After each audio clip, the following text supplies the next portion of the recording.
کیا تم لوگوں کو نیکی کا حکم دیتے ہو اور اپنے آپ کو بھول جاتے ہو حالانکہ تم کتاب کی تلاوت کرتے ہو؟ تو کیا تم نہیں سمجھتے؟ اللہ پاک یہاں پر فرما رہے ہیں اور سمجھا رہے ہیں کہ ہم نیکی کا حکم نہیں دے سکتے کہ جب تک کہ ہم نے اپنے اوپر دین امپلیمنٹ نہیں کیا. جب تک ہم اللہ کی بات نہیں مانتے ہم دوسروں تک کیسے یہ بات کہہ سکتے ہیں کہ تم نیکی کرو حالانکہ ہم خود نیکی کو نہیں کر رہے.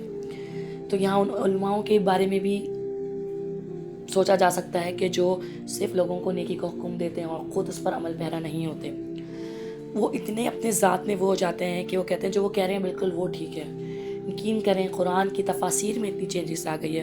قرآن کا متن تو کبھی چینج نہیں ہو سکتا کیونکہ اس کی حفاظت اللہ تعالیٰ نے لی ہے. لیکن لوگوں کی انا پرستی اور لوگوں کو صرف یہ کہنا کہ وہ ٹھیک ہے اور لوگوں کو صرف نیکی کا حکم دینا اور لوگ اپنے آپ کو بھول جائیں، یہ قرآن اس کی منفی کرتی ہے.